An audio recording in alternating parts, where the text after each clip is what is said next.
नमस्कार, आप देख रहे हैं जन न्यूज और मैं हूं आपके साथ शारदा झा। आप सभी दर्शकों का स्वागत है। बुलेटिन की शुरुआत से पहले नजर डालते हैं आज की हेडलाइंस पर। हरलाखी प्रखंड के नल जल योजना कार्य की प्रगति को लेकर मधुबनी के उप विकास आयुक्त ने की समीक्षात्मक बैठक। मधवापुर के साहर दक्षिणी के पूर्व सरपंच के घर हुई चोरी। आवेदन पाकर शुक्रवार को निरीक्षण के लिए घटनास्थल पर पहुंची पुलिस।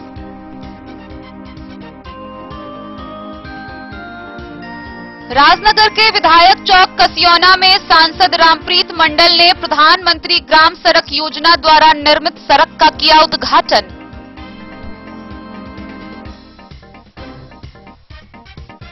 मरीजों का मददगार है टीबी आरोग्य साथी ऐप। रोगियों को टीबी उपचार सेवाओं से जोड़ने का है माध्यम।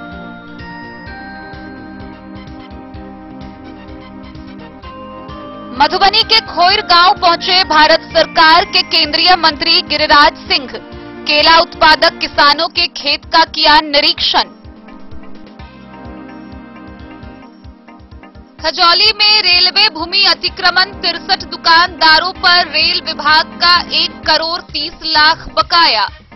निर्धारित समय तक नहीं अतिक्रमण हुआ खाली तो 8 मार्च को चलेगा दुकानों पर बुलडोजर।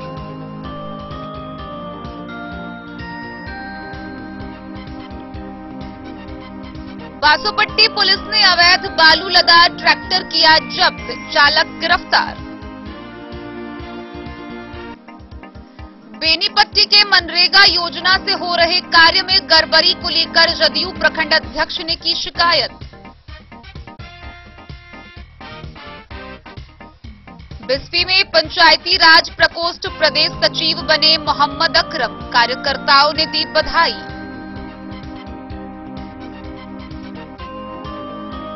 यूक्रेन में फंसे मधुबनी जिले के लोगों के संबंध में जिला पदाधिकारी ने दी जानकारी।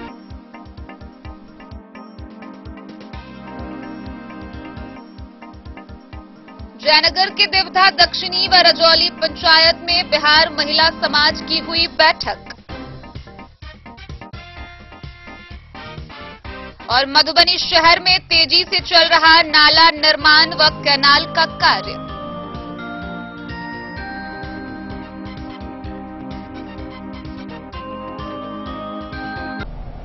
खबरें अब विस्तार से। मधुबनी के उप विकास आयुक्त व जिला पंचायती राज पदाधिकारी के द्वारा मधुबनी जिले के विभिन्न प्रखंडों का क्रमवार नल जल योजना को लेकर हो रहे कार्यों को लेकर अद्यतन समीक्षा की जा रही है। इसी कड़ी में उप विकास आयुक्त के द्वारा हरलाखी प्रखंड में संपादित नल जल योजना के कार्यों की अद्यतन प्रगति को लेकर समीक्षात्मक बैठक की गई। इस दौरान विभिन्न जानकारियां ली गई व बचे हुए कार्यों को जल्द से जल्द पूरा करने का सख्त निर्देश दिया गया। मधुबनी के उप विकास आयुक्त विशाल राज के द्वारा मधुबनी जिले के हरलाखी प्रखंड के अंतर्गत नल जल योजना के अद्यतन कार्य प्रगति की बैठक कर समीक्षा की गई। गौरतलब है कि उप विकास आयुक्त एवं जिला पंचायती राज पदाधिकारी के द्वारा जिले के विभिन्न प्रखंडों में नल जल योजना के माध्यम से संपादित कार्यों की अद्यतन स्थिति की क्रमवार समीक्षा की जा रही है। इसी कड़ी में पाया गया कि जिले के हरलाखी प्रखंड के कुल 16 वार्डों में नल जल योजना के अंतर्गत सीधी जल आपूर्ति नहीं हो रही है। वहीं कुल 13 वार्ड ऐसे हैं जहां सीधी जल आपूर्ति हो रही है। बैठक के दौरान प्रखंड पंचायती राज पदाधिकारी द्वारा अवगत कराया गया कि जिन वार्डों में अभी तक सीधी जल आपूर्ति नहीं हो रही है वहां अगले 10 दिनों में कार्य पूर्ण करा लिया जाएगा। उप विकास आयुक्त द्वारा निर्देश दिया गया है कि ऐसे किसी भी वार्ड जहां प्राक्कलन के अनुरूप राशि की निकासी कर छिटपुट कार्य कर शेष कार्य को अपूर्ण छोड़ दिया गया है, वैसे सभी वार्डों को चिन्हित करते हुए संबंधित जिम्मेवार व्यक्ति को 2 बार नोटिस जारी किया जाएगा। यदि इसके बावजूद कार्य को पूर्ण नहीं कराया जाता है तो उनके खिलाफ नीलाम पत्र वाद दायर किया जाएगा। अतः सभी संबंधित इसे गंभीरता पूर्वक लें। Bureau report Madhubani. मधवापुर प्रखंड के साहर दक्षिणी पंचायत के 12 टोल में पूर्व सरपंच के घर चोरी होने का मामला सामने आया है। इसको लेकर आवेदिका अनीता देवी ने स्थानीय थाना में प्राथमिकी दर्ज कराई है। इसको लेकर मधवापुर की पुलिस मौके पर घटनास्थल पर पहुंचकर निरीक्षण कार्य प्रारंभ किया है। पुलिस ने साहर दक्षिणी के पूर्व सरपंच के घर 12 टोल पहुंचकर चोरी की घटना का स्थल निरीक्षण शुक्रवार को किया। घटनास्थल का लोकेशन नोट करने के दौरान साहर घाट के एएसआई अनिल कुमार सिंह ने आवेदिका अनीता देवी से घटना से संबंधित विषयों पर पूछताछ की। गौरतलब है कि पूर्व सरपंच अनीता ने इस मामले में अपने 2 सौतेले देवर और 2 देवरानियों को नामजद कराई है। सोने चांदी के गहने सहित बेटी की शादी के लिए रखे हुए 1.5 लाख रुपए नगद गायब करने की शिकायत उन्होंने आरोपियों के खिलाफ की है। घटना के बारे में पूछने पर नामजद लोगों द्वारा मारपीट करने और पुलिस से मामले की शिकायत करने पर जान मारने की धमकी देने की चर्चा आवेदिका ने शिकायत पत्र में की है। अगले आदेश तक परिवार में शांति बनाकर रखने का निर्देश दोनों पक्षों को एएसआई ने निरीक्षण के दौरान दिया। मधवापुर से शत्रुमर्दन कुमार की रिपोर्ट। राजनगर प्रखंड क्षेत्र के विधायक चौक कसियौना में प्रधानमंत्री सड़क योजना के तहत सड़क निर्माण कार्य पूर्ण हो गया। सड़क निर्माण कार्य पूर्ण होने पर सांसद रामप्रीत मंडल ने नारियल फोड़कर सड़क का उद्घाटन किया। इस मौके पर उन्होंने उपस्थित लोगों को संबोधित भी किया। राजनगर प्रखंड क्षेत्र अंतर्गत विधायक चौक कसियौना में सांसद रामप्रीत मंडल ने प्रधानमंत्री ग्राम सड़क योजना दूसरा फेज अंतर्गत कसियौना से कुरहिया जाने वाली सड़कों का निर्माण कार्य पूरा होने पर फीता काटकर नारियल फोड़कर विधिवत उद्घाटन किया। इस मौके पर सांसद को संवेदक के द्वारा पाग, चादर, पुष्पगुच्छ से सम्मानित किया गया। मौके पर सांसद ने बताया कि 1 करोड़ 65 लाख की योजना सड़क का निर्माण कार्य समय पर पूर्ण किया गया। सड़क की लंबाई 2125 मीटर है, जिसमें 2100 कालीकरण और 25 मीटर पीसीसी सड़क का निर्माण कार्य किया गया है। संवेदक Vindeshwar Yadav construction private limited के द्वारा कार्य किया गया है और डबल इंजन की सरकार है। उद्घाटन समारोह के मौके पर पूर्व विधायक रामदेव महतो, जदयू नेता प्रखंड अध्यक्ष पप्पू पटेल, रामेश्वर सिंह, मुन्ना राम, सूर्य नारायण सिंह, अरुण सिंह, प्रेम शंकर झा, संतोष कुमार झा उर्फ रंजय सिंह, वहीं विभाग आरडब्ल्यूडी के एसडीओ जेई मौजूद रहे।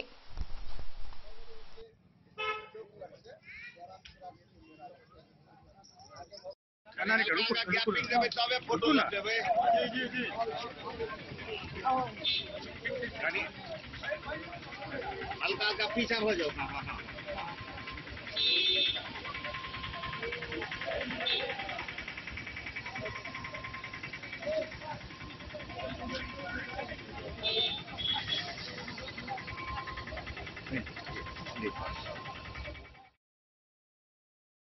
राजनगर से सुजीत गुप्ता की रिपोर्ट। टीबी रोग से ग्रसित मरीजों के लिए टीबी आरोग्य साथी ऐप काफी मददगार साबित हो रहा है। गौरतलब है कि इस ऐप के माध्यम से रोगी न सिर्फ अपनी प्रगति रिपोर्ट देख सकेंगे, बल्कि टीबी से संबंधित समस्त जानकारी इस ऐप पर उपलब्ध है, जिसे हासिल कर सकेंगे। क्षय रोग से ग्रसित मरीजों का टीबी आरोग्य साथी ऐप मददगार है। टीबी के मरीज टीबी आरोग्य साथी मोबाइल ऐप को व्यवहारिक रूप में प्रयोग करें। इस ऐप के माध्यम से रोगी न सिर्फ अपनी प्रगति रिपोर्ट देख सकेंगे, बल्कि टीबी से संबंधित समस्त जानकारी भी उन्हें प्राप्त होगी। इससे मरीज अपनी आईडी डाल निश्चय योजना द्वारा मिलने वाली राशि की स्थिति भी देख सकते एवं दवा की भी विस्तृत जानकारी प्राप्त कर सकते हैं। यह एक ऐसा प्लेटफॉर्म है जहां टीबी से जुड़ी हर जानकारी उपलब्ध है। ऐप को व्यवहारिक रूप में प्रयोग को लेकर संचारी रोग पदाधिकारी डॉक्टर जीएम ठाकुर ने सभी चिकित्सा पदाधिकारी, स्वास्थ्य कर्मी, एनजीओ पार्टनर्स, आशा दीदी, आंगनबाड़ी कार्यकर्ता एवं सीएचओ को निर्देश दिया कि अपने मोबाइल में ऐप को डाउनलोड कर उपयोग करें। साथ ही मरीजों को मोबाइल में डाउनलोड करने के लिए प्रेरित करें। डीपीसी पंकज कुमार ने बताया, मरीज को सुविधा देने की पहल करते हुए उन्हें 2 माह की दवा एक ही बार दी जाएगी। मरीज अपने नजदीकी डॉट सेंटर से जाकर दवा ले सकते हैं। एनटीईपी के तहत पंजीकृत रोगियों के लिए यह डिजिटल रिकॉर्ड तक पहुंचने के लिए एक पोर्टल की तरह कार्य करता है। इसके अंतर्गत टीबी परीक्षण और उपचार विवरण, विभिन्न प्रोत्साहन योजनाओं के तहत देय राशि का विवरण, स्वास्थ्य प्रदाता तक पहुंच और उपचार या किसी भी जानकारी के लिए अनुरोध किया जा सकता है। इसके अतिरिक्त टीबी से संबंधित समस्त जानकारी, टीबी जांच एवं उपचार की नजदीकी सुविधा, टीबी के जोखिम का आकलन करने के लिए स्क्रीनिंग टूल, पोषण संबंधी सहायता एवं परामर्श जैसी जानकारी भी ली जा सकती है। टीबी के मरीजों को उचित खुराक उपलब्ध कराने के लिए केंद्र सरकार की तरफ से निक्षय पोषण योजना चलाई गई है, जिसमें टीबी के मरीजों को उचित पोषण के लिए 500 रुपए प्रत्येक महीने दिए जाते हैं। यह राशि उनके खाते में सीधे पहुंचती है। सरकार की मंशा है कि टीबी के मरीजों में 2025 तक 90% की कमी लाई जा सके। जिला संचारी रोग पदाधिकारी डॉक्टर GM ठाकुर ने बताया, जिले के सभी प्रखंडों में प्राथमिक या सामुदायिक स्वास्थ्य केंद्रों पर टीबी के मरीजों के इलाज की निःशुल्क सुविधा उपलब्ध है, जहां पर वह अपना इलाज करा सकते हैं। इसके साथ उनको निःशुल्क दवा भी दी जाती है, जो नजदीक स्वास्थ्य केंद्रों पर उपलब्ध है। इससे टीबी के मरीजों को काफी सहूलियत होती है। देश के साथ जिले को टीबी मुक्त बनाने का संकल्प है और इसीलिए टीबी रोग की रोकथाम के विभिन्न उपाय किए जा रहे हैं। टीबी रोगी सघन खोज अभियान में टीबी के लक्षण मिलने पर उसके बलगम की जांच की जाती है। साथ ही टीबी रोग पर नियंत्रण करने के लिए लोगों को सावधानियां बताते हुए जागरूक करने का प्रयास भी किया गया है। लगातार 3 हफ्तों से खांसी का आना और आगे भी जारी रहना, खांसी के साथ खून का आना, छाती में दर्द और सांस का फूलना, वजन का कम होना और ज्यादा थकान महसूस होना, शाम को बुखार का आना और ठंड लगना, रात में पसीना आना, यह सभी टीबी यानी क्षय रोग के लक्षण हैं। मधुबनी भारत सरकार के केंद्रीय मंत्री गिरिराज सिंह मधुबनी जिला के खोइर गांव पहुंचे। वहां उन्होंने गांव पहुंचकर केला उत्पादक किसानों के बागान का निरीक्षण किया। भारत सरकार के मंत्री गिरिराज सिंह मधुबनी में केला उत्पादक किसानों के खेत तक पहुंचकर केले की बागान को देखा और उन्होंने आभास कराया कि सरकार की योजना जमीन पर दिखने लगी है। मधुबनी जिले के खोइर गांव में पहुंचने के उपरांत उन्होंने प्रसन्नता जाहिर की कि केले की खेती करके मधुबनी के किसान मुनाफा कमा रहे हैं। उन्होंने कहा कि इंजीनियरिंग की नौकरी छोड़कर किसानगिरी करना युवा किसानों का कोई गलत निर्णय नहीं था। सरकार की योजना ही तो है जो मैं इनके घर तक पहुंच गया हूं। इससे बड़ा और मेरे क्या उपलब्धि होगी। सरकार की योजना से फल लगाए, लाभान्वित हुए हैं। वो तो हुए, हॉर्टिकल्चर मिशन में भारत सरकार, राज्य सरकार का वो तो हुए हैं, लेकिन मैं इनको प्रोत्साहित करने मधुबनी के इस गांव में आया हूं। ये मेरे लिए भी सौभाग्य है कि मैं ऐसे बच्चों को प्रोत्साहन के लिए यहाँ पहुंचा हूँ। और यही बच्चे, इसी तरह के बच्चे जब गांव के खेत को आगे ले जाएंगे सब्जी के लिए, अन्न फलों के लिए, तो किसानों की आमदनी बढ़ेगी। मधुबनी से फिरोज आलम की रिपोर्ट। खजौली प्रखंड में रेल विभाग ने 63 दुकानदारों को दुकान करने के लिए 100 वर्ग फीट का भूमि आवंटित किया है।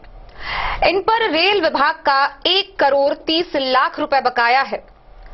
दुकानदारों द्वारा बकाया राशि का भुगतान नहीं किया जा रहा है। वहीं इसी बीच रेल विभाग ने अतिक्रमण खाली करने का निर्देश देकर निर्धारित समय दिया है। साथ ही यह भी बताया है कि अगर निर्धारित समय तक अतिक्रमण खाली नहीं कराया जाता है तो आगामी 8 मार्च को बुलडोजर के माध्यम से अतिक्रमण खाली कराया जाएगा। खजौली बाजार में रेलवे की जमीन को अतिक्रमण कर दुकान करने वाले संचालकों पर आफत आने वाली है। खजौली में रेलवे विभाग ने 63 दुकानदारों को दुकान करने के लिए 100 वर्ग फीट का भूमि आवंटित किया है, जिन पर रेल विभाग का 1 करोड़ 30 लाख रुपए बकाया है। दुकानदारों द्वारा बकाया राशि का भुगतान नहीं किया जा रहा है।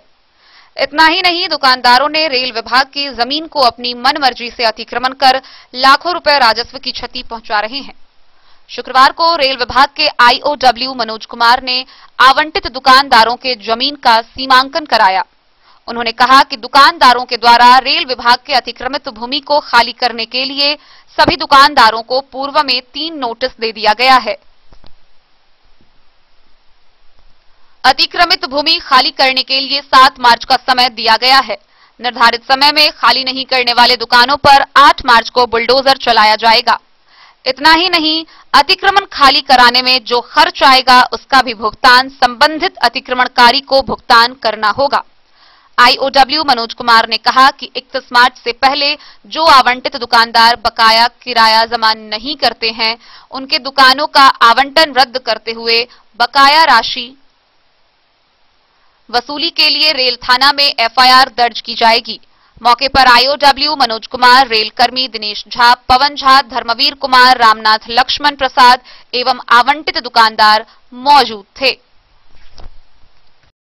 खजौली से सुधांशु ठाकुर की रिपोर्ट। बासोपट्टी थाना क्षेत्र में अवैध बालू खनन करने के आरोप में एक ट्रैक्टर चालक को गिरफ्तार किया गया है। गिरफ्तार किए गए ट्रैक्टर चालक की पहचान कर ली गई है, जिसे आगे की कार्रवाई के लिए न्यायिक हिरासत में भेज दिया गया है। पुलिसिया कार्रवाई जारी है। बासोपट्टी थाना क्षेत्र में अवैध बालू खनन करने के आरोप में ट्रैक्टर को जब्त कर चालक को गिरफ्तार किया गया। इस मामले को लेकर जिला खनन विकास पदाधिकारी विजय प्रसाद सिंह के लिखित प्रतिवेदन के आधार पर बासोपट्टी थाना में चालक के विरुद्ध प्राथमिकी दर्ज कराई गई है। प्राथमिकी में बताया गया है कि जयनगर से बासोपट्टी की तरफ आ रहे थे, तभी रास्ते में एक ट्रैक्टर पर अवैध रूप से बालू ले जाते हुए देखा गया तो उसे रोका गया। उसने बताया कि सिलकोर गांव के ठीक पूरब जमीन के नीचे से बालू खोद कर ला रहा है। जब कागजात की मांग की गई तो कोई कागजात प्रस्तुत नहीं कर पाया। इसके बाद जिला खनन पदाधिकारी ने ट्रैक्टर को जब्त कर चालक को हिरासत में लेकर बासोपट्टी थाना पुलिस को सौंप दिया। इस संबंध में उन्होंने प्राथमिकी दर्ज कराते हुए इसमें राज्य सरकार को राजस्व की क्षति होने की बात कही है। थानाध्यक्ष अरविंद कुमार ने बताया कि पुलिस ने बालू लदी ट्रैक्टर को जब्त कर लिया है। गिरफ्तार चालक को जेल भेज दिया गया है। बासोपट्टी से रोशन ठाकुर की रिपोर्ट। खबरों का सिलसिला जारी रहेगा। जल्द ही लौटेंगे एक छोटे से ब्रेक के बाद। आप बने रहिए हमारे साथ। की दुनिया का चमकता सितारा झड़ीला, शादी ब्याह हो या तीज त्योहार, हर मौके के लिए हमारे पास है खास किस्म की साड़ियाँ। जरदोजी कामदार साड़ियों से लेकर डिजाइनर साड़ियों की एक से बढ़कर एक वैरायटीज, हर कलर व पैटर्न की साड़ियों का खजाना झड़ीलाल।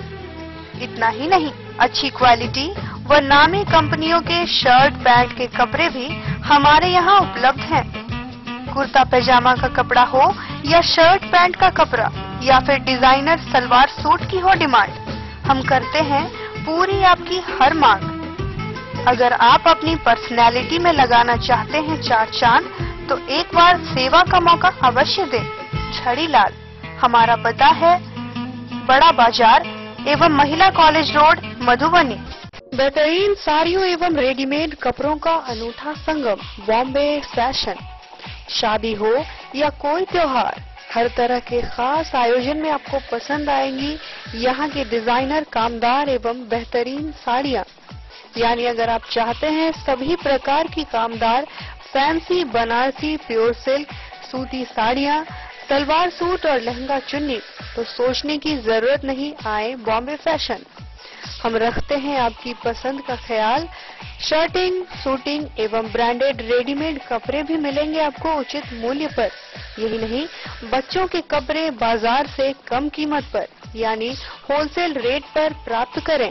पता याद रखें, बॉम्बे फैशन, महिला कॉलेज रोड, मधु। होटल गोकुल राज।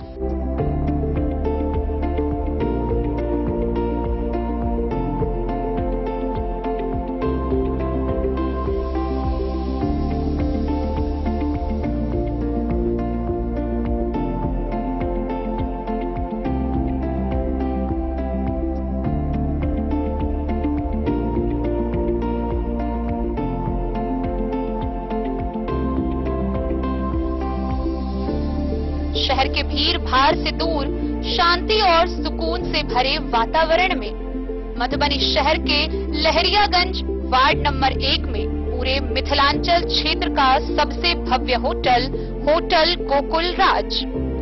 4 मंजिला इमारत की इस होटल में है 4 बड़े बड़े बैंकेट हॉल, रिंग सेरेमनी, शादी, मीटिंग या पार्टी, हर एक आयोजन के लिए अलग से हॉल की व्यवस्था, रेस्टोरेंट की व्यवस्था जहां एक से बढ़कर एक लजीज व्यंजनों का मिलेगा संगम, और रहने का उचित प्रबंध, suite room, AC room, non AC room से सुसज्जित होटल जहां लिफ्ट की भी है व्यवस्था, पार्किंग का पूरा इंतजाम, तो आइए और इस जिंदगी में खुशियों से भरी यादें शामिल करिए। होटल गोकुल राज मधुबनी में आप लोगों का स्वागत है। होटल गोकुल राज, लहरियागंज, वार्ड नंबर 1, मधुबनी। कारक कलर्स, मेसर्स विश्वनाथ कारक, लोहापट्टी, मधुबनी। यहाँ उपलब्ध है Sakarni wall guard, white cement, polymer base wall putty. दीवारों और प्लास्टर को पकड़े जकड़ के सकरनी प्लास्टर बॉन्ड, अद्वितीय उत्पाद जिसे जर्मन टेक्नोलॉजी के सहायता से किया गया है तैयार। किसी प्रकार के हैकिंग की आवश्यकता नहीं। सतह के साथ डुअल बॉन्डिंग, ज्यादा कवरेज, प्रयोग के बाद रंगीन होने के कारण प्रयोग किए हुए सतह का पता चलता है। पानी और नमी को रोकने की क्षमता रखता है। समय कम लगता है, यानी पैसे की बचत। कंस्ट्रक्शन स्ट्रक्चर को कोई नुकसान नहीं। सामान्य तापमान में 9 महीने तक बंद पैकिंग में ठीक रहता है। 5, 10 और 20 किलो पैकिंग में उपलब्ध। Sakarni wall guard, white cement, polymer base wall putty, कारक कलर्स, मेसर्स। बेनीपट्टी प्रखंड क्षेत्र में मनरेगा योजना से हो रहे कार्यों में गड़बड़ी व अनियमितता बरतने का कई मामला सामने आ रहा है। इसी बीच इसको लेकर प्रखंड जदयू अध्यक्ष शशि भूषण सिंह ने कार्यक्रम पदाधिकारी से अनियमितता को लेकर जांच की मांग की है। बेनीपट्टी प्रखंड क्षेत्र में मनरेगा योजना से हो रहे कार्यों में व्यापक गड़बड़ी व अनियमितता किए जाने की शिकायत प्रखंड जदयू अध्यक्ष शशि भूषण सिंह ने कार्यक्रम पदाधिकारी से की है। इस संबंध में मनरेगा के प्रखंड कार्यक्रम पदाधिकारी को इस शिकायती पत्र देकर गड़बड़ी दूर करने की मांग की है। पत्र में उन्होंने उल्लेख किया है कि प्रखंड क्षेत्र में जहां भी मनरेगा योजना से कार्य चल रहा है, उनमें से किसी भी कार्यस्थल पर योजना से संबंधित प्राक्कलन बोर्ड नहीं लगाया गया है और अधिकांश योजनाओं में मजदूरों के बजाय ट्रैक्टर व जेसीबी मशीन से कार्य कराया जा रहा है। बोर्ड लगाने से आम लोगों को जानकारी मिल सकेगी कि उस कार्य मजदूरों से कराया जाना है और मजदूरों से ही कराया जा रहा है। उन्होंने बताया कि कई जगहों पर 5 लाख रुपए की लागत से नाला का निर्माण कराया गया, लेकिन वह 1 लाख की लागत वाला भी नहीं है और लोगों को उससे कोई लाभ नहीं मिल पा रहा है। इन योजनाओं में संबंधित अधिकारियों, कर्मियों व संवेदक द्वारा आपसी मिलीभगत कर लूट खसोट कर योजना की राशि डकार ली जा रही है। अध्यक्ष ने कहा कि अगर जल्द ही इन गड़बड़ियों को दूर नहीं किया गया तो मुख्यमंत्री को इसकी सूचना देकर अवगत कराया जाएगा। इस संबंध में मनरेगा के पीओ जितेंद्र कुमार ने बताया कि कार्य करा रहे संबंधित सभी कर्मियों को बोर्ड लगाने और मजदूरों से कार्य कराए जाने का निर्देश दिया गया है। गड़बड़ी पाए जाने पर कार्रवाई होगी। बताइए क्या मामला है अध्यक्ष? शशि भूषण सिंह अध्यक्ष प्रखंड जनता दल बेनीपट्टी प्रखंड में जो मनरेगा का कार्यक्रम होता है उसमें मजदूरों के बदले में ट्रैक्टर और जेसीबी से काम करवाया जाता है और जिस जगह काम चलता है उस जगह बोर्ड नहीं लटकाया जाता है और बारंबार विभाग को लिख के दे रहे हैं कि आप जिस जगह काम करें उस जगह कृपया करके बोर्ड लगाइए ताकि आम जनता भी मालूम हो और लोगों को मालूम हो कि मजदूर के द्वारा यह कार्यक्रम होना है। मगर विभाग ऐसी 40% में डूबा हुआ है। 40% विभाग इसकी भरपाई अपना ले लेता है, उसके बाद ही काम आगे बढ़ता है। और जहां भी काम देखा जाए 5 लाख का नाला बना है, 1 लाख रुपया का नाला नहीं बना और नाला से कोई जनता को उपयोग नहीं है। मैं अगर विभाग अविलंब अपनी हरकत को बंद नहीं करेगा तो माननीय मुख्यमंत्री, माननीय इस विभाग के मंत्री को मैं इसकी सूचना दूंगा। बेनीपट्टी से विनोद कुमार की रिपोर्ट। बिस्फी प्रखंड में राजद कार्यकर्ताओं की बैठक हुई, जहां पंचायती राज प्रकोष्ठ के प्रदेश अध्यक्ष महेंद्र प्रसाद विद्यार्थी के द्वारा पंचायती राज प्रकोष्ठ के प्रदेश सचिव के पद पर मोहम्मद अकरम को मनोनीत किया गया। उनके मनोनयन होने पर अन्य कार्यकर्ताओं ने उन्हें बधाई दी। राजद पंचायती राज प्रकोष्ठ के प्रदेश अध्यक्ष महेंद्र प्रसाद विद्यार्थी ने बिस्फी प्रखंड के भैरवा गांव निवासी मोहम्मद अकरम को प्रदेश सचिव मनोनीत किया है। इसके मनोनयन पर कई सामाजिक एवं राजनीतिक संगठनों ने हर्ष व्यक्त किया है। राजद के नेता सह पूर्व विधायक डॉक्टर फैयाज अहमद, प्रमुख रीता देवी, पूर्व प्रमुख सलाम साहब, भोला यादव, डॉक्टर विजय चंद्र घोष, मदन यादव, सुशील यादव, विनोद यादव, अरविंद यादव, मोहम्मद असलम, मोहम्मद मुस्ताक अहमद, मोहम्मद फैज, मोहम्मद तमन्ने, स्थानीय मुखिया मोहम्मद कपिल, शिक्षाविद शिवशंकर राय, मोहम्मद शहजाद, सालिग्राम यादव, मोहम्मद अब्दुल हन्नान, प्रोफेसर घनश्याम यादव, श्यामलाल यादव, भुवनेश्वर पूर्वे, अरुण यादव, असरफुल हौदा ने बधाई दी है। बिस्फी से सत्यनारायण यादव की रिपोर्ट। रूस और यूक्रेन के बीच हो रहे युद्ध में मधुबनी के छात्र के फंसे होने की खबर को लेकर मधुबनी जिला के जिला पदाधिकारी अमित कुमार ने जानकारी साझा की है। उन्होंने कहा है कि चयनित लिस्ट के आधार पर मधुबनी जिले का एक भी छात्र यूक्रेन में फंसा हुआ नहीं है।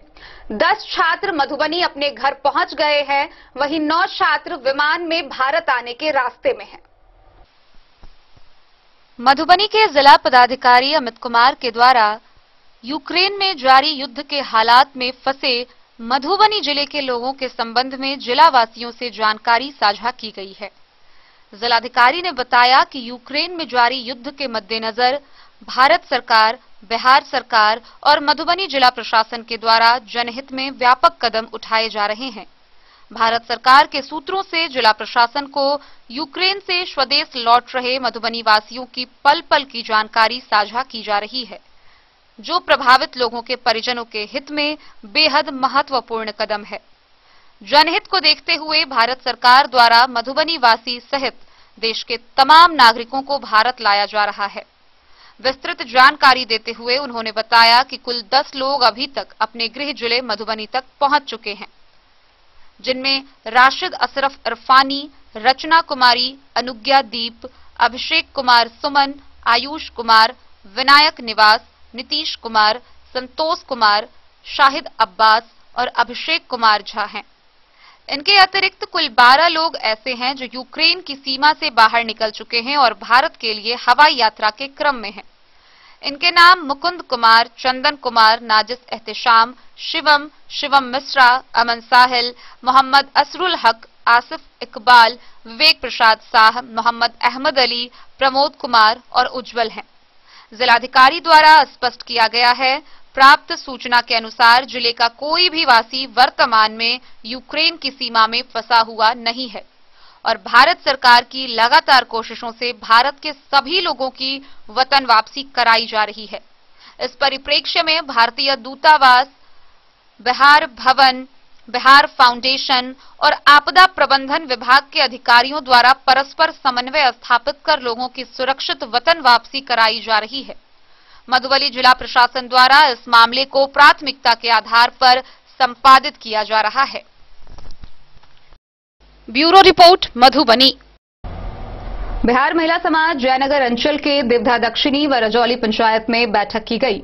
बैठक की अध्यक्षता समाज की महासचिव राजश्री किरण ने किया। इस दौरान महिलाओं पर हो रहे अत्याचार, उत्पीड़न को लेकर सभी ने गंभीर वार्ता की, जिसके बाद इसके निदान को लेकर भी विचार विमर्श किया गया। बिहार महिला समाज जयनगर अंचल के देवधा दक्षिणी एवं रजौली पंचायत में बैठक की गई। बैठक को बिहार महिला समाज की महासचिव राजश्री किरण ने संबोधित किया।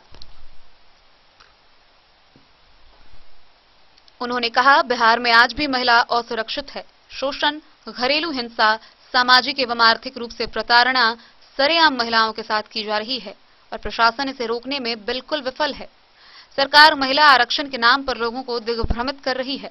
राज्य में महिला हत्या, अपहरण, बलात्कार जैसी घटनाओं में बेतहाशा वृद्धि हो रही है। राजश्री किरण ने कहा, विधायिका में महिलाओं का प्रतिनिधित्व बढ़ाने के नाम पर सभी सत्तासीन राजनीतिक पार्टी राजनीति कर रही है। बिहार महिला समाज संपूर्ण मधुबनी जिला सहित बिहार में संगठन का सदस्यता एवं नवीकरण का काम करते हुए विस्तार किया जाएगा। महिलाओं के विभिन्न सवालों को लेकर संघर्ष किया जाएगा। इसी महीने सभी शाखाओं में सदस्यता करते हुए जयनगर अंचल का सम्मेलन किया जाएगा। बैठक की अध्यक्षता रिंकी कुमारी व मंटुक देवी ने की। कविलास देव, सुनीता देवी, रजिया देवी, कौशल्या देवी, विमला, राम सखी, पूनम सहित दर्जनों महिला बैठक में उपस्थित हुई व अपने विचार रखें। मधुबनी से फिरोज आलम की रिपोर्ट। मधुबनी में व्याप्त जलजमाव की समस्या को दूर करने के लिए नाला निर्माण कार्य तेजी से चल रहा है। बहरहाल नाला निर्माण कार्य पूरा कर लिया गया है। कैनाल के निर्माण का कार्य चल रहा है। इस बाबत एजेंसी के द्वारा बताया गया है कि कुछ समय लगेगा, परंतु जल्द ही यह कार्य भी पूरा कर लिया जाएगा। संभावना जताई जा रही है कि आगामी बरसात के पहले यह कार्य पूरा हो जाएगा। जल जमाव समस्या को दूर करने के लिए मधुबनी शहर में नाला निर्माण का कार्य तेजी से चल रहा है। नाला का कार्य तो पूरा हो गया है, लेकिन कैनाल का कार्य चल रहा है। ऐसे में निर्माण एजेंसी के द्वारा बताया गया कि अभी कार्य तेजी से चल रहा है, लेकिन अभी समय लगेगा। कार्य पूर्ण होने में बरसात आने से पहले कार्य पूरा हो जाए तो शहर को डूबने से बचाया जा सकता है। मधुबनी से फिरोज आलम की रिपोर्ट। मधुबनी राजनगर के मुख्य मार्ग में लहरियागंज के सड़क किनारे श्री साई हॉस्पिटल का शुभारंभ किया गया है। इस हॉस्पिटल का उद्घाटन अवकाश प्राप्त शिक्षक श्याम सुंदर दास, अजय लाल गुप्ता व अस्पताल के संचालक व्यवस्थापक डॉक्टर कृष्ण कुमार दास ने संयुक्त रूप से फीता काटकर किया। मधुबनी राजनगर मार्ग में लहरियागंज मुख्य सड़क किनारे श्री साई हॉस्पिटल का शुभारंभ हुआ है। हॉस्पिटल का शुभारंभ अवकाश प्राप्त शिक्षक श्याम सुंदर दास, अजय लाल गुप्ता, अस्पताल के संचालक व्यवस्थापक डॉक्टर कृष्ण कुमार दास के द्वारा संयुक्त रूप से फीता काटकर किया गया। इस अवसर पर अजय लाल गुप्ता ने बताया कि अस्पताल में हर तरह की आधुनिक सुविधाएं दी जाएगी। इस अस्पताल में छोटे बच्चे, ननिहाल एवं 15 वर्ष से कम उम्र बच्चे का इलाज का उत्तम व्यवस्था है। एक ही छत के नीचे हर तरह की स्वास्थ्य सुविधा आसपास के ग्रामीणों को उपलब्ध कराई गई है। इससे यहां आसपास क्षेत्र के लोगों को स्वास्थ्य लाभ मिल सकेगा। इस अवसर पर अस्पताल के निदेशक मुख्य चिकित्सक डॉक्टर कृष्णा कुमार दास, जो एक शिशु रोग विशेषज्ञ डॉक्टर हैं, उन्होंने बताया कि यहां पर बच्चे के इलाज की सारी सुविधाओं के साथ साथ गायनिक सर्जरी एवं मेडिसिन के इलाज की सारी सुविधाएं मौजूद रहेगी।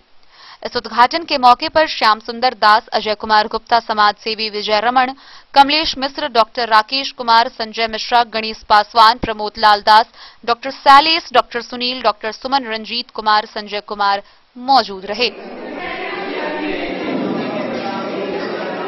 डॉक्टर साहब के पुत्री हैं आप। अपने अस्पताल जो आपका उद्घाटन हुआ उसके बारे में क्या आपका सपना था?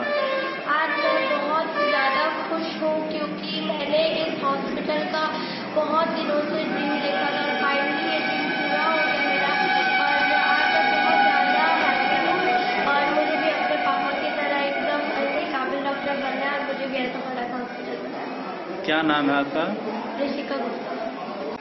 डॉक्टर साहब आपके ग्रामीण हैं, यहाँ अस्पताल खुले हैं, बहुत सा सुविधा मिलेगा, इस पर क्या कहना चाहते हैं आप जनता को? जी, ये तो बड़ी खुशी की बात है सर। जैसे हमारे दूर देहात क्षेत्र में यह सब सुविधा नहीं थी और डॉक्टर साहब यह सब सुविधा लेकर अगर मधुबनी में आए हैं तो हम लोगों के लिए इससे बड़ी खुशी की बात और कोई नहीं हो सकती। क्या नाम है? जी, गणेश पासवान। मैं तो MBBS MD मैंने दिल्ली से पास किया था और मैं दिल्ली नहीं था, लेकिन मैं बहुत समाज से भी प्रेरित होकर मैं सोचा नहीं अपने समाज को करना चाहिए, वहाँ पे लोगों की सेवा करना चाहिए। मैं क्लिनिक जो है जो बैठा भी चलाता हूँ 4 साल से, लेकिन अभी मैंने लोगों का जो साथ मिला, आप लोगों का सहयोग मिला, तो मैंने छोटा सा अस्पताल का निर्माण किया। इसमें सारी सुविधाएँ हैं, इस सुविधाएँ का हर आदमी को हर वक्त। इस अस्पताल के बारे में कुछ आप बताइए विस्तृत। एक्चुअली ये खुला है सर, जहाँ ये अस्पताल खुली है बहुत ही इसकी अच्छी डिमांड हो रही थी। डॉक्टर साहब 4-5 साल से मधुबनी में सेवा दे रहे हैं। यहाँ के पब्लिक उनको रिक्वेस्ट किया था कि आप एस्टैब्लिश हो जाइए और यहीं पर सेवा दीजिए। जो पब्लिक बाहर जाता था, ब्लैकमेल होता था, वो यहाँ चांस अब कम है। आने वाले समय में गैनकोलॉजिस्ट और ऑर्थो की व्यवस्था करने जा रहे हैं डॉक्टर साहब। इसलिए खास करके पब्लिक टेरिटरी में इनके आने से पब्लिक को बहुत फायदा मिली है और काफी अच्छा और अच्छे डॉक्टर की सेवा। क्या नाम है? कमलेश मिश्रा।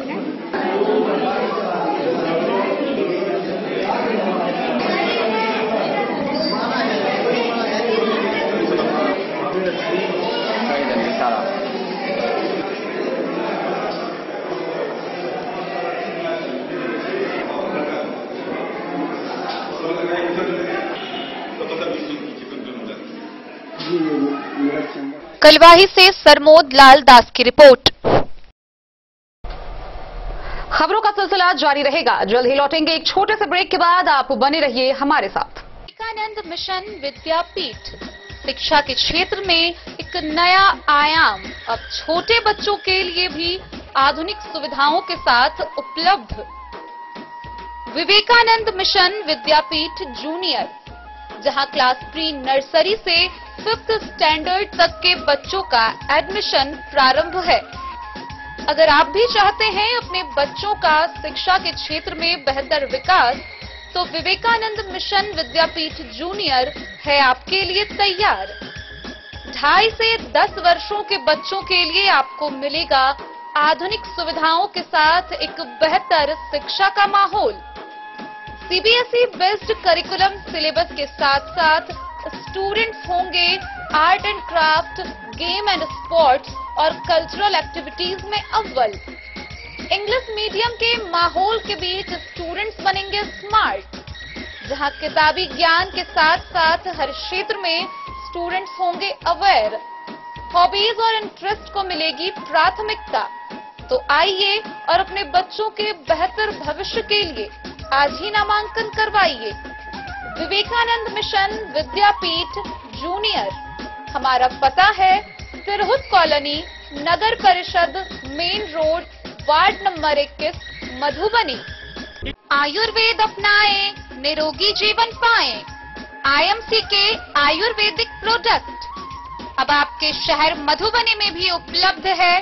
स्वस्थ और निरोगी जीवन के लिए स्वदेशी आयुर्वेदिक प्रोडक्ट। वर्षों से करोड़ों ग्राहक का विश्वसनीय आईएमसी लेकर आया है आपके लाभ और सुविधा के लिए विभिन्न आयुर्वेदिक औषधि। कब्ज हो या पेट दर्द, बालों का झरना हो या वजन का घटना, डायबिटीज की समस्या हो या फिर परेशान कर रहा हो लो या हाई ब्लड प्रेशर, जोड़ों के दर्द से लेकर आंखों की रोशनी बढ़ाने में कारगर है विभिन्न औषधि। साइड इफेक्ट की चिंता नहीं, स्वस्थ जीवन की पूरी गारंटी। IMC Ayurvedic product. तो करोड़ों भारतीयों के विश्वास को आप भी अपनाएं और जीवन को निरोग बनाएं। पता याद रखें। मधुबनी जिला कांग्रेस कमेटी के अध्यक्ष प्रोफेसर शीतलांबर झा ने प्रेस विज्ञप्ति जारी की है। इसके माध्यम से उन्होंने कहा है कि मधुबनी जिला शांति का आकर्षित केंद्र बना रहा है, लेकिन पिछले कुछ महीनों से मधुबनी जिला में अपराध बढ़ता ही जा रहा है और इसके बावजूद भी मधुबनी पुलिस चैन की नींद में सोई हुई है। जिला कांग्रेस के अध्यक्ष प्रोफेसर शीतलांबर झा ने प्रेस विज्ञप्ति जारी कर कहा है, मिथिला का हृदय स्थली मधुबनी हमेशा से शांति के लिए प्रसिद्ध रहा है, लेकिन पिछले कुछ वर्षों से मधुबनी अपराधियों का केंद्र बिंदु बनता जा रहा है। आए दिन हत्याकांड, बलात्कार, लूट, शराब माफियाओं का बढ़ता मनोबल, राहजनी, छीना झपटी, चोरी आम बात हो गई है। मधुबनी पुलिस चैन की नींद में है। पिछले दिनों जिला मुख्यालय के पुरानी बस स्टैंड से रात के 9 बजे ही बीच सड़क से एक लड़की की रिक्शा से अपहरण कर अपराधियों ने समीप में ही गैंगरेप किया।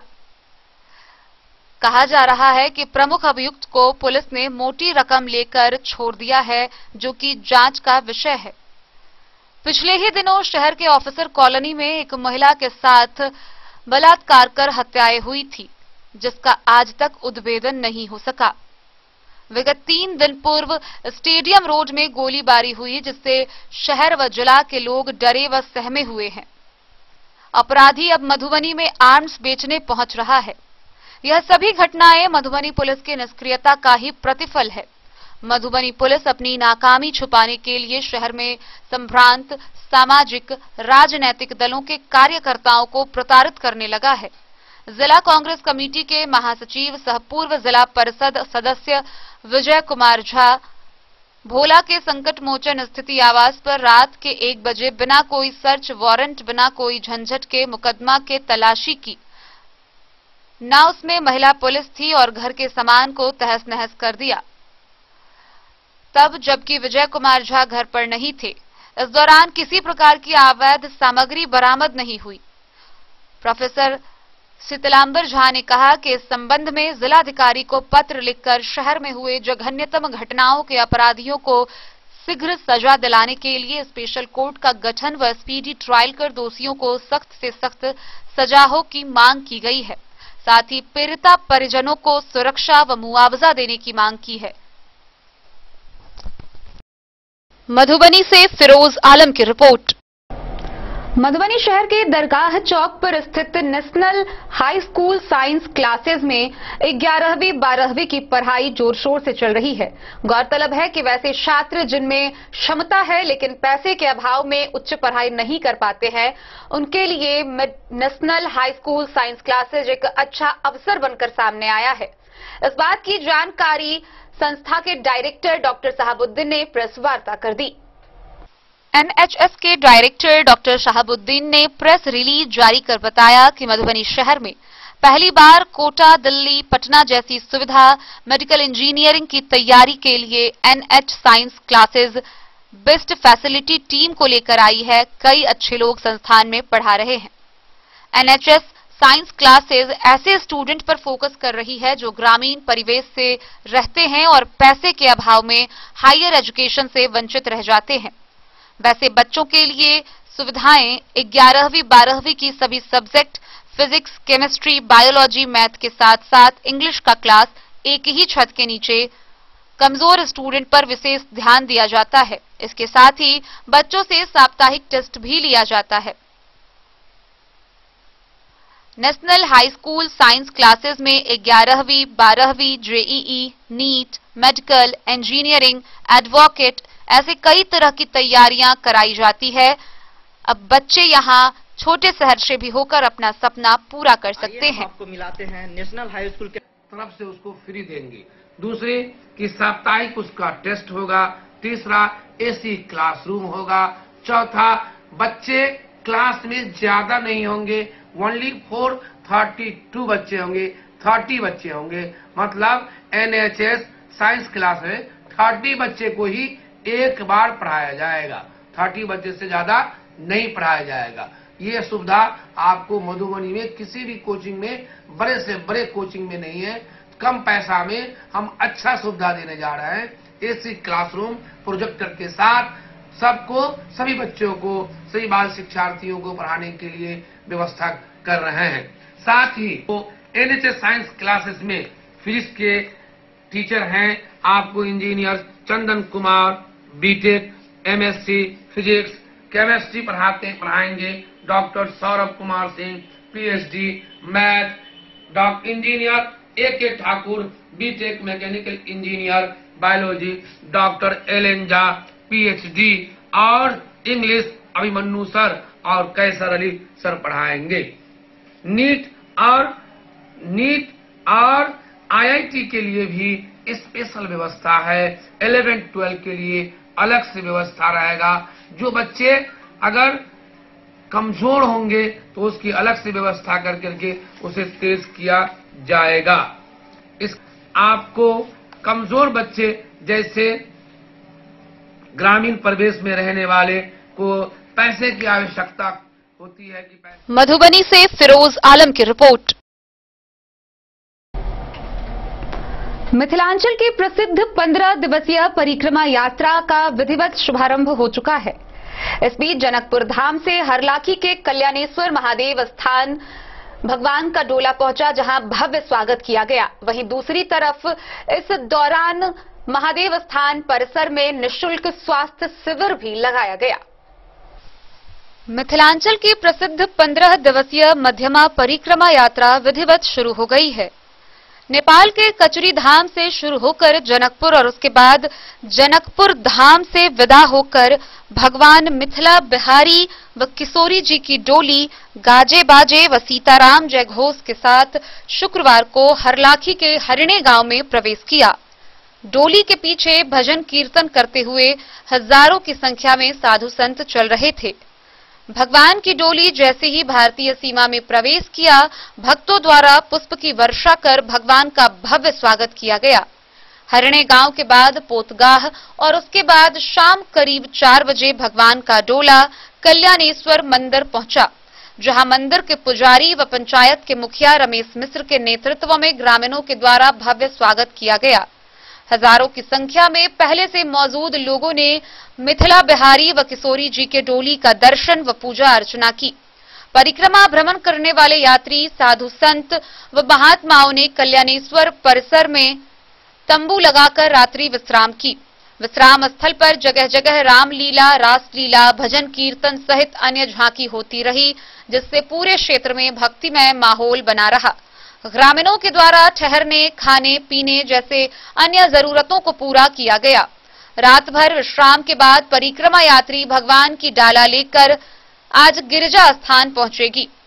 हरलाखी के बीडीओ अरविंद कुमार, सीओ सौरभ कुमार व थानाध्यक्ष अनुज कुमार के नेतृत्व में परिक्रमा स्थल पर सुरक्षा का पुख्ता इंतजाम देखा गया। चप्पे चप्पे पर पुलिस बल को तैनात किया गया था। महिला पुलिस को भी ड्यूटी पर लगाया गया था। भीड़ को काबू करने में पुलिस के सहयोग में ग्रामीण कमेटी भी कड़ी मशक्कत कर रहे थे। 84 कोसी मध्यमा परिक्रमा यात्रा मिथिला क्षेत्र से जुड़े भारत नेपाल के प्रसिद्ध 15 देव स्थलों का 15 दिनों में करीब 150 किलोमीटर का पैदल भ्रमण करते हैं। सभी पड़ाव पर स्थानीय लोगों के द्वारा भव्य स्वागत किया जाता है। विशाल गांव स्थित विश्वामित्र आश्रम के महंत ब्रजमोहन दास बताते हैं कि परिक्रमा यात्रा सदियों से चली आ रही है। सभी देव स्थलों की अनेक परंपरा जुड़ी है। प्रत्येक मनुष्य को जीवन में कम से कम एक बार परिक्रमा यात्रा जरूर करना चाहिए। मन की शांति व मोक्ष की प्राप्ति होती है। परिक्रमा करने से आध्यात्मिक के साथ साथ शारीरिक फायदे भी हैं। सभी देव स्थलों पर अलग अलग ऊर्जा मिलती है।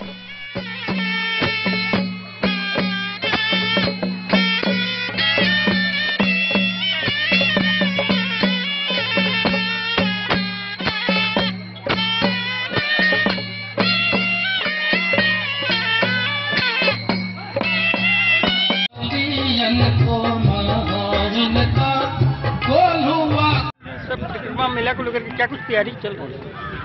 तैयारी पूरी हो चुकी है। यहाँ पर 2 सेगमेंट है। एक है यहाँ का वॉलेंटियर जो यहाँ पूजा कमेटी है, मंदिर कमेटी है, वो पूरी तरह से मुस्तैद है। सभी पॉइंट पर जहाँ जहाँ भीड़ है, क्राउड है, वहाँ पर वॉलेंटियर्स लगे हुए हैं। प्रशासन की तरफ से थाना पर स्वयं कैंप कर रहे हैं और जितने चौकीदार हैं आवश्यकता अनुसार भिन्न भिन्न पॉइंट पर रखे गए हैं और मूवमेंट भी में रखे गए हैं, क्योंकि किसी तरह की बर्बादी अनहोनी घटना न हो। सब पर कड़ी चौकसी नजर रखी गई है। रात में भी पूरी तरह हमारे वॉलेंटियर, हमारे थाना प्रभारी, SHO, हमारे डॉक्टर्स की मेडिकल टीम भी है। किसी तरह की कोई उस तरह की किसी की तबीयत खराब होता है, कोई श्रद्धालु को, उसको इमीडिएट चेकअप कराया जाता है, इलाज कराया जाता है। पूरी सिस्टम हम लोग एकदम अपडेट करके रखे हुए हैं। मैं उम्मीद करता हूँ कि आज जो भी श्रद्धालु आएंगे उसको किसी तरह की कोई परेशानी नहीं होगी। धन्यवाद।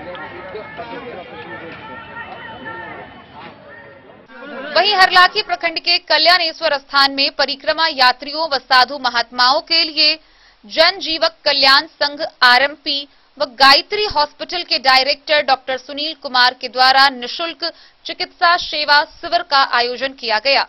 दोनों शिविर का उद्घाटन बीडीओ अरविंद कुमार सिंह, सीओ सौरभ कुमार व थानाध्यक्ष अनुज कुमार ने विधिवत दीप प्रज्वलित कर किया। इस दौरान दोनों शिविरों में चिकित्सकों के द्वारा बीमार व अस्वस्थ परिक्रमा यात्रियों को जांच के बाद निःशुल्क दवाइयां दी गई। निःशुल्क शिविर में सुबह से ही श्रद्धालु की भीड़ लगी रही। जांच शिविर में मौजूद जनजीवक कल्याण संघ के राष्ट्रीय अध्यक्ष डॉक्टर रविंद्र ठाकुर, प्रदेश युवा अध्यक्ष डॉक्टर गुड्डू कुमार सिंह व गायत्री हॉस्पिटल के संचालक डॉक्टर सुनील कुमार ने बताया कि मानव सेवा सबसे बड़ा धर्म है। यही सोच के साथ हम लोगों ने निःशुल्क शिविर लगाकर श्रद्धालुओं की सेवा की है। मौके पर उमगांव CHC के पूर्व प्रभारी डॉक्टर उमेश प्रसाद, मुखिया रमेश मिश्र, RMP संघ के संयोजक doctor Avinash Kumar, doctor Amar Ram, doctor Munidev Singh, doctor Praveen Ranjan, doctor Uday Chandra Yadav, doctor Shyam Kumar Thakur समेत अन्य ग्रामीण चिकित्सक शिविर में सेवा दे रहे थे।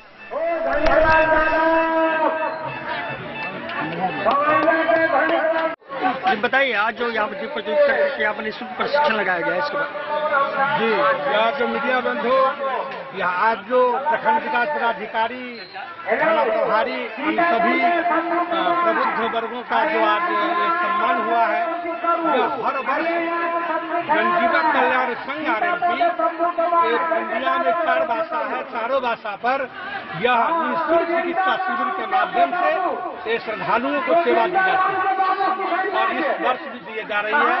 हमारे बहुत सारे सहयोगी जो हमारे संघ के पदाधिकारीगण हैं, सदस्यगण हैं, श्रद्धालु हैं और यहाँ के बहुत मदद करते हैं और सभी के मदद से ये चलता है और यह चलता रहेगा, ऐसा ये संकल्प है। इस सभी पड़ावों पर लगाएगा, ये सभी पड़ाव पर अर्थात इंडिया के सभी पड़ाव, ये 4 भाषा है इंडिया में, ये चारों भाषा पर्चे दे दीजिए ना, अपने पर्चे। हाँ, मैं डॉक्टर रविंद्र ठाकुर, जनजीवन कल्याण संघ RMP राष्ट्रीय अध्यक्ष। चिकित्सा शिविर लगाते हैं जनजीवन कल्याण संघ RMP के माध्यम से और इसी तरह हम लोग जो है आगे भविष्य में भी साधु संतों की सेवा करते रहेंगे। मैं पटेल, मैं जिला पर्यवेक्षक मधुबनी, जनजीवन कल्याण संघ RMP।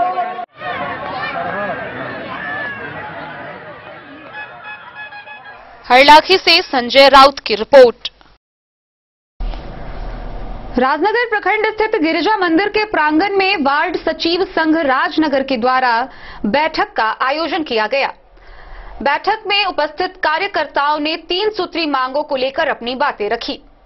राजनगर प्रखंड क्षेत्र के गिरजा मंदिर के प्रांगण में वार्ड सचिव संघ राजनगर के द्वारा मांगों को लेकर बैठक आयोजित की गई, जिसमें मुख्य 3 मांग, पहला सेवा स्थायी करना, दूसरा सरकारी कर्मी का दर्जा व तीसरा अनुभव के आधार पर पुनः रखना, साथ ही 13 दिसंबर को नए सचिव चयन का लेटर निरस्त कर पुराने वार्ड सचिव को अनुभव योग्यता के आधार पर पुनः बहाल करना, इन सभी मांगों को लेकर बैठक की गई। बैठक में सभी मांगों को लेकर जिलाध्यक्ष ने विस्तार चर्चा की। वार्ड सचिव संघ की बैठक अध्यक्ष प्रखंड मोहम्मद कैसर अली की अध्यक्षता में आहूत की गई, जिसमें मुख्य अतिथि के रूप में वार्ड सचिव संघ के जिलाध्यक्ष मोहम्मद मुस्तकीम एवं जिला उपाध्यक्ष गणेश कुमार राय उपस्थित हुए व प्रखंड के सभी पदाधिकारी राजेश कुमार झा, प्रवक्ता राजू कुमार झा, सुभाष सिंह, मीडिया प्रभारी राजेश मंडल, कोषाध्यक्ष एवं सभी पंचायत के सभी वार्ड सचिव उपस्थित रहे। पूरी करें, नहीं तो हम आगे आंदोलन पर बैठेंगे। कौन सी मांग है आपकी 3 सूत्री मांग में? हम जो काम किए हुए हैं उसका हमको वेतन दीजिए और उसके बाद हमको स्थायी कर दीजिए, ताकि हमें और कहीं भटकना न पड़े। हम जो 5 साल काम किए हुए हैं वो जो हमको हमारा मेहनत बनता है वो हमको मेहताना दे। कौन से पद पे है? सचिव, वार्ड सचिव के पद पे है। नाम बताइए। पूरा क्यों नहीं किया जा रहा है? हम लोग तो काम करने के बाद धरातल पर सब कुछ ईमानदारी पूर्वक कार्य किए, उसके बाद भी कोर्ट को शरण काहे लेने पड़ रहा है? वैसे बिहार सरकार का क्या उचित बनता है? यही कि किसी को जो है ना बिना पैसे का खटवा लें और किसी तरह बेघर कर दें, मतलब किसी तरह पद से हटा दें, रोड पर उतार दें, भूखे मरने के लिए, भटकने के लिए। क्या सरकार का यही नीति बनता है? सरकार किस लिए है? सरकार का क्या मतलब बनता है? सरकार का दायित्व क्या है? हम सब बिहार सरकार से पूछना चाह रहे हैं कि यदि पब्लिक आपको बिल करके बनाया है तो क्या पब्लिक के साथ कैसा इंसाफ आप कर रहे हैं? घर में भी जो बसे हुए हैं उसको रोड पर निकालने का कार्य कर रहे हैं। नाम बताइए। ठीक है, रामचरित्र सिंह। 9 मार्च को हम लोगों का फैसला आना है। हम लोग अभी इंतजार करते हैं। आज 4 तारीख है, इसलिए गिरजा मंदिर पर हम लोग जिलाध्यक्ष जी के मौजूदगी में हम लोग वार्ड सचिव संघ का बैठक किए हैं। 9 तारीख का हम लोग इंतजार करते हैं और निश्चित रूप से आशा ही नहीं, पूर्ण विश्वास है कि हमारे पक्ष में फैसला आएगा। इसलिए कि जैसा बहस से स्पष्ट होता है कि हम लोगों के पक्ष में 99% फैसला आएगा। अगर 9 मार्च को हम लोगों के पक्ष में फैसला में कुछ इधर उधर होता है तो हम लोगों का संकल्प है कि पटना के धरती पर 1,14,691 वार्ड सचिव अपने परिवार बाल बच्चों के साथ गांधी मैदान को भरने का काम करेंगे। जब तक कि हमारी मांगे तीनों पूरी नहीं हो जाती है, गांधी मैदान में चप्पा चप्पा पटना को भरने का काम करेंगे। नाम बताइए। राजेश कुमार झा, राजू, प्रवक्ता। का मुख्य उद्देश्य क्या है?